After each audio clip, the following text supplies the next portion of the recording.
개는 인류의 역사상 문명이 시작되기도 전부터 함께 살아온 최초의 특별한 동물입니다. 인간이 최초로 농사를 짓고 사람들이 모여서 활동하는 이른바 문명사회가 지금으로부터 5000년 전에 시작이 되었는데 그 훨씬 이전부터 인간과 함께 공존하면서 살아온 동물이 바로 개입니다. 오스트랄로피테쿠스에서 출발한 인간은 안정적으로 식량을 얻을 수 있는 농사라는 개념이 없이 나무에 열린 과일을 따먹고 동물들을 사냥하면서 그때그때 필요한 식량을 얻으며 살아왔습니다. 이러한 생활을 수렵채집인이라고 합니다. 이 수렵채집인 생활을 280만 년간 하면서 살아왔습니다. 그러다 약 1만 5천년 전 대변화가 일어납니다. 원래는 무지성으로 그냥 돌을 주워다가 동물을 사냥했는데 이때부터 돌을 깨서 날카로운 걸 직접 만들어서 사냥을 하기도 하고 힘들게 돌아다니지 않고 정착해서 농사를 지어서 먹을 것을 직접 생산하기도 하는 등 인류의 지능이 급격히 발달한 시대가 온 것입니다. 이것을 바로 신석기 혁명이라고 부릅니다. 이때부터 사람들은 농사를 짓기 시작할 수 있게 되어 한 곳에 머물러 집을 짓고 마을을 만들며 안정적인 정착 생활을 시작합니다.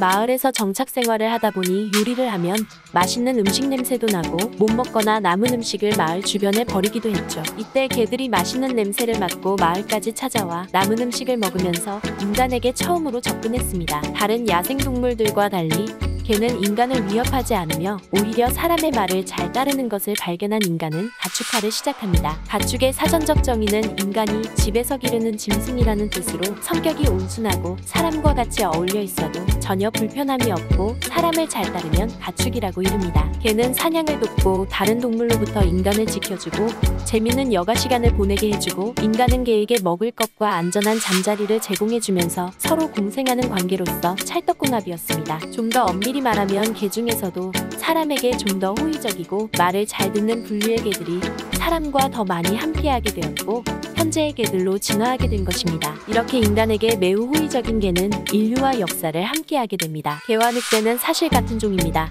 개와 늑대의 유전자 일치율은 99.96%에 달하는데요. 이 수치가 어느 정도 차이냐면 동양인과 백인 흑인의 인종 간 유전자 차이가 0.1%인데 그보다 적은 0.04%인 것입니다. 그래서 개와 늑대가 서로 번식해 자식도 낳을 수 있습니다. 둘의 결정적인 차이점은 인간에 대한 의존도인데요. 늑대의 경우는 인간이 없어도 스스로 사냥하고 야생에서 살아남을 수 있는 반면 개는 스스로 살아남지 못하고 인간에게 의존하여 생활하며 인간에 대한 친밀도가 더 높다는 경향이 있습니다. 그래서 개는 어떻게 보면 늑대와 같은 종인데 그 중에 성격이 인간에게 친화적인 늑대라고도 볼 수 있습니다. 개의 시력은 인간보다 높지 않습니다. 인간으로 치면 시력이 0.2에서 0.3 정도로 낮습니다. 그래서 사람보다 물체를 구별하는 능력이 떨어집니다. 하지만 눈이 양옆에 달려있기 때문에 사람보다 볼 수 있는 시야각이 훨씬 넓습니다. 개는 빨간색과 초록색을 구별하지 못하는 정록생명을 가지고 있습니다. 하지만 색상을 모두 보지 못하는 생명이라는 설은 사실이 아닙니다. 눈에는 밝은 빛을 감지하고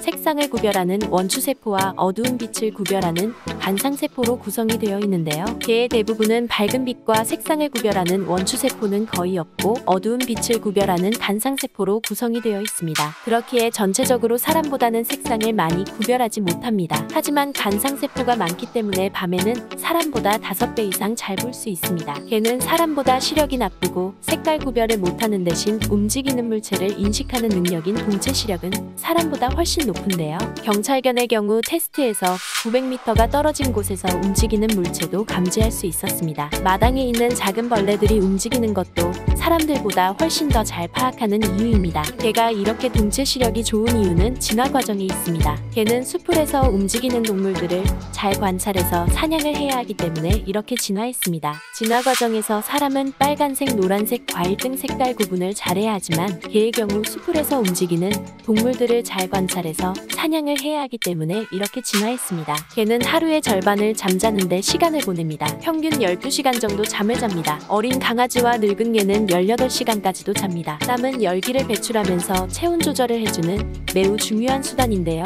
땀을 통해 몸의 체온을 방출해주지 않을 경우 열사병에 걸려 쓰러질 수도 있습니다. 개는 몸에 땀샘이 없어서 사람처럼 땀이 나질 않습니다. 개는 발바닥에만 땀샘이 있는데 그것도 아주 조금만 있어서 체온 조절이 쉽지 않습니다. 그래서 개는 혀로 열기를 내보냅니다. 강아지들이 입을 열고 혀로 헥헥하는 모습들을 자주 볼 수 있는데 이는 몸에 있는 열기를 혀로 내보내 침이 증발하면서 열기가 날아가기 때문에 개는 이런 식으로 체온 조절을 하는 것입니다. 개가 산책할 때는 걷고 운동하는 게 아니라 사실은 냄새를 맡기 위한 것입니다. 냄새를 맡으면서 스트레스를 풀고 새로운 냄새를 찾으면서 개들은 기쁨을 느낍니다. 사람은 눈으로 보고 판단하는 능력이 매우 비중이 큰데 개는 눈으로 보는 것보다 후각의 비중이 1순위이기 때문입니다. 개는 인간보다 1000배 이상 강력한 후각 능력을 지녔습니다. 수영장 2개 크기의 달콤한 사탕 1개만 떨어져 있어도 냄새를 맡을 수 있을 정도입니다. 개는 자신의 주인의 모습이 바뀌더라도 몸에서 나는 체액을 기억하기 때문에 주인을 알아볼 수 있습니다. 개의 품종수는 전 세계적으로 500종류 이상이 있습니다. 개는 주인의 기분이 좋은지 나쁜지 목소리를 구분하는 능력을 가지고 있습니다. 주인의 목소리, 몸짓, 말투, 목소리 톤을 모두 다 기억하고 있기 때문에 산책할 때, 즐겁게 장난치며 놀았을 때의 톤과 주인의 기분이 좋지 않을 때의 톤을 구별해서 주인의 기분이 좋지 않을 때는 개가 다가와서 위로해주는 등 다양한 실험을 통해서 증명되었습니다. 개가 이렇게 사람의 감정을 잘 이해할 수밖에 없는 이유는 개는 역사적으로도 인간에게 우호적이고 인간의 감정을 잘 이해하는 개체들만 인간과 함께 살아남았기 때문입니다. 이들의 후손이 현재의 개들이기 때문에 사람의 눈치를 보고 빠르게 상황 파악을 해서 사람과 더욱더 돈독한 관계를 맺고자 하기 때문입니다. 또한 개는 자신의 주인을 만나면 사랑에 빠지게 하는 호르몬이라는 옥시토신이 50% 이상 급증해 더욱더 사람과의 관계가 애틋해지는 것입니다. 개의 평균 수명은 10에서 15년입니다. 이해가 좀 더 가기 쉽게 나이를 보자면 개가 5살이면 사람 나이로 치면 30살 정도가 되는 셈입니다. 개가 10살이면 사람 나이로는 60살, 개가 15살이면 사람 나이로는 90살이 되는 셈입니다. 가장 오래 산 강아지로 기네스북에 기록된 강아지는 블루이인데 무려 29살까지 살았다고 합니다. 사람으로 치면 거의 180살이나 산 것입니다. 호주에서도 장수 강아지로 유명했던 매기는 30살까지 살았는데 출생 서류를 분실해 기네스북에는 공식적으로 기록되지 않았다고 합니다. 비공식적으로 세계 2위 최장수 강아지는 흰둥이입니다. 방송에 나온 흰둥이는 촬영 당시 36살이었는데 인간의 나이로는 150에서 200살 정도입니다. 그 당시는 아주 오래된 시골에서 자랐기 때문에 별다른 출생 서류는 없었기에 공식적으로 인정은 되지 않았는데요. 당시 30년 전에 수의사에게 진료 기록이 남아있고 담당 수의사도 기억을 하고 코가 짓눌려 있는 특징과 국내 사람들도 모두 기억을 하는 것으로 봐서 매우 신빙성이 있다고 밝혀졌습니다. 개의 지능은 평균 2살 정도 되는 애기의 지능을 가지고 있습니다. 밥 먹자, 손들어, 산책 가자 등의 단어를 이해할 수 있는 수준입니다. 브리티시 콜럼비아 대학에서 수백 종의 개들의 지능을 연구했는데 가장 지능이 높은 개로 보더콜리가 선정되었습니다. 보더콜리는 영국 품종이고 그중 가장 유명한 개는 체이서라는 이름을 가진 보더콜리인데 워포드 대학의 심리학 명예교수 존 필리 교수와 함께 생활하며 자란 체이서는 무려 1022개의 단어를 구별해서 기네스북에 등재가 되었습니다. 1000개가 넘는 종류의 장난감을 이름만 부르면 생김새를 구별해서 가져온 것인데 더욱더 놀라운 사실은 기존에 자기가 알고 있던 장난감들 사이에 알려주지 않은 장난감을 끼워놓고 처음 듣는 장난감의 이름을 부르자 자신이 알고 있던 장난감을 유추해서 처음 보는 장난감을 가져온 놀라운 행동을 보여준 것입니다. 체이서는 비행기를 탈 때 자신의 전용 좌석에 앉아서 타고 각종 TV에 출연하며 엄청난 유명세를 얻으면서 유명해졌습니다. 체이서는 유독 사람을 더 좋아하는 개였다고 합니다. 하지만 체이서는 2019년 7월 15세의 노화의 나이로 세상을 떠났다고 합니다. 가장 지능이 나쁜 개는 아프가나운드가 선정되었습니다. 아프가니스탄에서 귀족들에게 인기가 많던 개인데 기다란 털과 쭉 뻗은 몸매로 인해 걸을 때마다 아주 품위 있는 모습을 연출하였습니다. 빠르게 잘 달릴 수 있으며 특히 방향 전환을 아주 잘합니다. 하지만 여러 훈련 테스트에서 항상 꼴찌를 하며 IQ가 가장 낮은 개에 빠지질 않았습니다. 워낙 비싸고 관리하기가 힘들고 특이한 개라 한국에서는 거의 볼 수 없습니다. 핏불테리어와 로트와일러는 한번 물면 절대 놓지 않는 매우 사나운 개입니다. 종종 사람을 무는 개를 뉴스에서 보실 수 있는 그 개의 대부분이 핏불테리어와 로트와일러입니다. 핏불테리어는 원래 곰을 사냥할 목적으로 교배가 된 개입니다. 베어베이팅은 유럽에서 UFC 이종격투기 같은 케이지 형태의 유리에 개와 곰 또는 황소를 가둬놓고 싸움을 붙이는 일종의 이벤트 스포츠였는데요. 핏불테리어는 이렇게 싸우기 위해 태어난 교배종이었습니다. 공격성이 매우 높기 때문에 종종 사람을 공격하기도 하며 사람과 싸울 경우 무기 없이는 웬만해선 건장한 성인남성도 이길 수가 없습니다. 개는 사람에게 매우 의존적인 동물로서 항상 주인과 함께 있기를 원합니다. 그래서 직장을 다니거나 학교를 다니는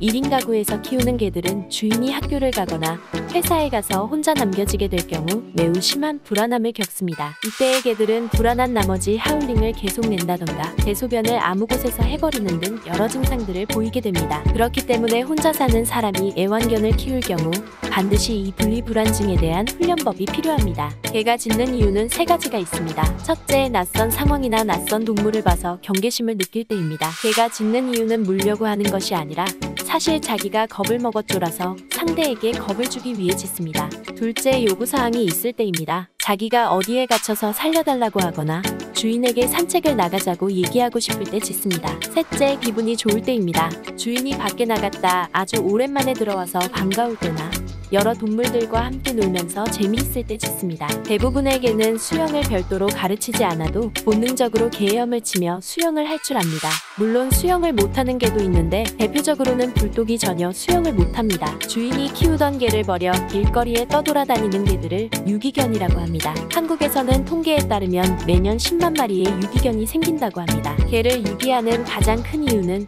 배변을 못 가리거나 심하게 짖거나 주인을 물어 관리가 안 되는 경우가 있고 질병에 걸려서 유기하는 경우도 있습니다. 특히 배변 문제는 가장 큰 이유인데요. 처음에는 개가 알아서 배변을 지정한 곳에 가서 잘 놀 것이라고 생각하여 데리고 왔지만 훈련이 없으면 개는 아무 곳에나 똥오줌을 누게 됩니다. 개는 원래 야생에서 자랄 때 여기저기 배변을 보면서 자신의 영역을 표시하는 동물이었습니다. 배변을 가리는 훈련은 몇 개월이라는 시간이 걸리는 상당한 애정과 노력이 필요한 일인데 이것을 참지 못하고 또는 몇 개월이라는 훈련을 하더라도 배변을 못 가리는 경우가 있는데 이것을 참지 못하고 유기를 하게 되는 것이죠. 이 외에도 감당이 불가능할 정도로 짖는다든지 늙어서 어릴 때의 귀여운 외모가 줄어들었다든지 자신의 변을 먹는 식곤증에 걸렸다든지 벽지를 물어뜯는 등 쉽고 행복할 줄만 알았던 애완견 라이프가 생각과 달라지자 유기를 하게 되는 것입니다. 유기된 강아지들은 몇 달 가지 못해 대부분 질병, 굶주림, 사고로 죽습니다. 개는 역사적으로 사람에게 의존하며 사는 동물이었습니다. 게다가 집에서 키우는 애완견의 경우 더욱더 집에서 의존하며 평생을 살아왔는데 밖에 나가게 되면 어찌할 줄을 모르게 됩니다.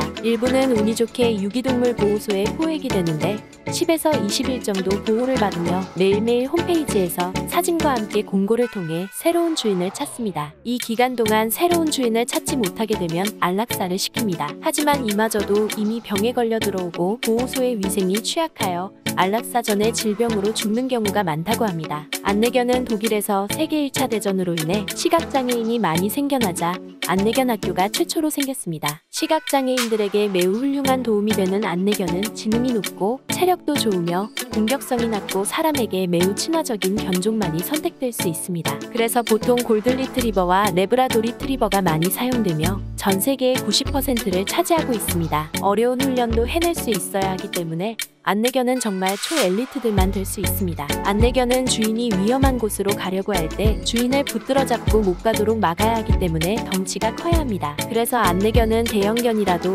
입마개를 하지 않는 것을 볼 수가 있는데 그 이유는 위험한 곳으로 갈 때 옷자락을 물어서라도 못 가게 하고 끌어와야 하기 때문에 입마개를 하지 않는 것입니다. 또한 안내견은 정말 위험한 경우가 아니면 짖지 않도록 훈련을 받습니다. 안내를 받는 장애인의 상황 판단을 방해하고 불안함을 줄 수 있게 될 수도 있기 때문입니다. 또한 안내견은 본격적인 안내견으로 활동하기 전에 중성화 수술을 받아 일관된 집중력을 유지할 수 있도록 합니다. 또한 길에서 보이는 안내견이 귀엽다고 절대 쓰다듬으면 안 됩니다. 쓰다듬는 행위는 안내견의 집중력을 흐트리기 때문에 안전에 매우 위협적입니다. 개는 열심히 일을 하고 있는 중인데 다른 사람이 와서 방해하면 집중력을 되찾는데 시간이 매우 오래 걸린다고 합니다. 독일에서는 반려동물을 키우려면 15만원에서 150만원까지 세금을 내는 반려동물 보유세가 있습니다. 이때 유기견을 입양하면 1년치 보유세가 면제되며 안내견도 세금을 내지 않습니다. 맹견을 키울 경우 애완견보다 10배가 많은 100만원이 넘는 세금을 내야 합니다. 또한 독일에서는 반려견을 매일 1시간 이상 의무적으로 산책을 시키도록 법제화하였습니다. 개를 매일 1시간 이상 산책시키지 않으면 불법인 것입니다. 이는 많은 반려견이 운동 부족 상태에 있다는 통계에 근거하여 동물 복지를 위해 마련된 법안입니다. 또한 모든 견주는 애완견보험에 가입을 해야 해서 만약에 개가 다른 사람을 물거나 사고가 날 경우 모든 책임과 보상을 보험회사에서 지도록 하고 있습니다. 지금까지 시청해주셔서 감사드립니다.